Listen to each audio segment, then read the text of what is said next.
ambaye tulikuwa na yeye ilikuwa ni kama mimi na Aaron na Ichumwa akiwa majority leaders National Assembly, nilikuwa Senate. Karibu sana majority leader, waziri wa defense. Pigia makofi. Your Excellency, 2 minutes.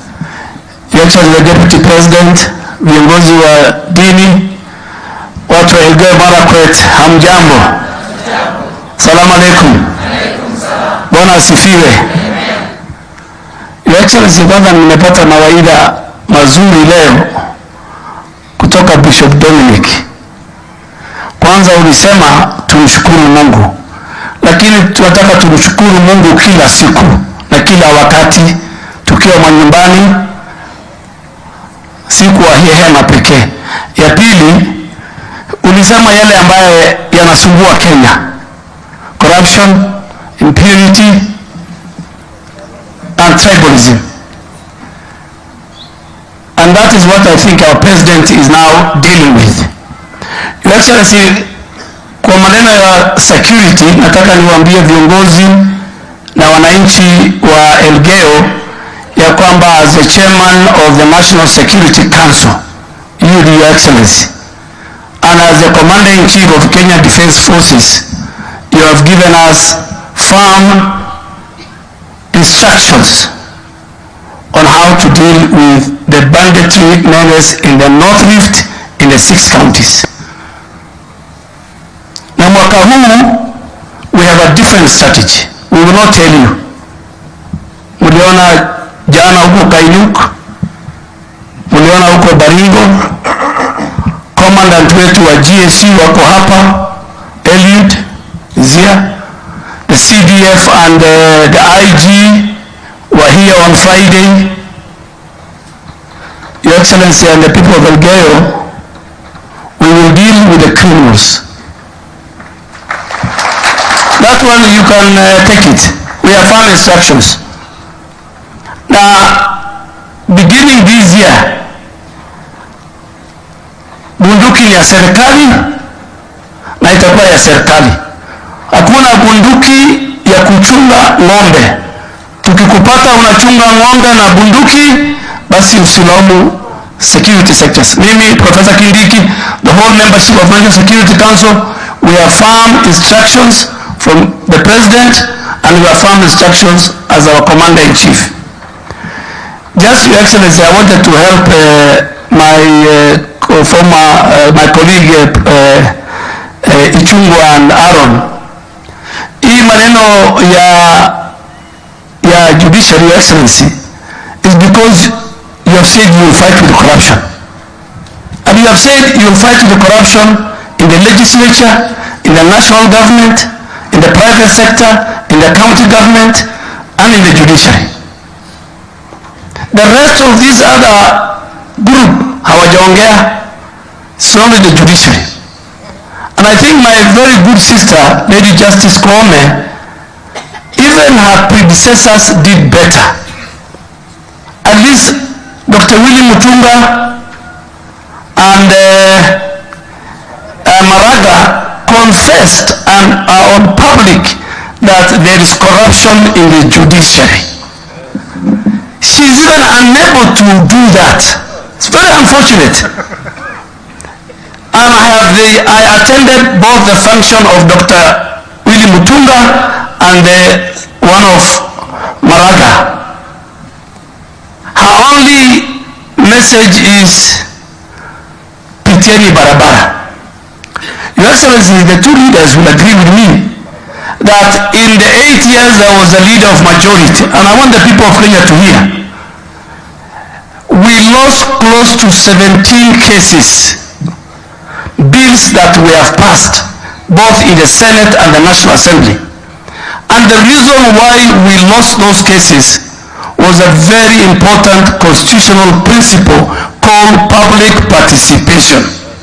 So from the lower court to the Supreme Court, they were telling us, Parliament, you must make sure public participation is critical to legislation. Usually, three-bench judge on this housing levy said, go back, do public participation, and then the law will be okay. But the same judiciary that over and over and over were telling us, and it's true, it's in Article 10, that public participation is central to legislation. A judge in Kisumu is telling Parliament, don't do public participation. And even those lawyers you have seen, I look at those lawyers, it was more like a Azimio rally, Azimio demonstration. You could tell the faces. I think the only senior counsel was Kalonzo. There was no senior counsel. There was nobody. You could tell. And Your Excellency, this corruption in the judiciary is an institution. The mutata, the brokers, the cartel cannot go to the judiciary without the lawyers providing the conveyance. So Your Excellency, even universal health care, housing was in the manifesto of when TNA and URP joined. President Uhuru Kenyatta in 10 years with Deputy President, they were unable even to make amendments, and I can confirm as the leader of majority, to the even NSSF Act, to the NHIF Act. Kibaki could not transform our country because of court orders. Uhuru Kenyatta, President Uhuru and Deputy President then, President Ruto, could not do it. And somebody has to do it. President Ruto from 1st of January this year, and Your Excellency, I am happy. Be consistent. They want you to leave it and run away. You know, they want you to run away the way Kibaki ran away. They want you to leave it and you run away the way President Uhuru ran away. You are not talking about the independence of the judiciary. By all actions, you stood with the independence of the judiciary. Many cases were brought against this government the last 1 year, and you, including the CS, will count them. And you said, let the rule of law take its course. But you came to these people, Your Excellency, just to finish, and you have a social contract with these people. Your manifesto is a social contract. And there's no way another arm of government can delay that social contract, that when you reach at the end of the contract, you have nothing to tell the people of Kenya. Universal health care, and I really want to urge Bishop Dominic, you are very strong stakeholders in our country. We want to hear your voices, you and your Muslim colleagues. We want to hear the voices of the private sector. What the President is saying is that we want to make sure each and every Kenyan, whether employed, whether in the streets, he can walk to a nearby clinic or hospital when he is sick and he can get treated. That the millions of Kenyans who have no shelter can have shelter. That is basically what the President is saying. So Your Excellency, don't run away. You're saying, let us root out the few who are corrupt in the judiciary. There are thousands and hundreds of judges and judicial officers I can bet for who have got very high integrity in our country. But we're dealing with those who are corrupt in the judiciary. Dealing with corruption in national government, dealing with... In the cabinet you told us corruption will not be entertained. And we said, yes, sir. You said the same to the PSS. You told the governors during the summit.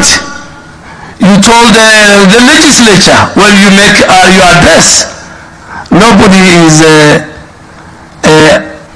immune or sacred in this. Sisi tuko nawe na tafadhali msitoke hata leo ongea juu ya hiyo judiciary. So that the story keeps on going. Thank you, Your Excellency. Pigia makofi Honorable Duale. Your Excellency, I will be very brief. Kwanza, yes, Your Excellency, the first thing I want to say, thank you very much. Asante sana. In the year 2011, on 21st of October,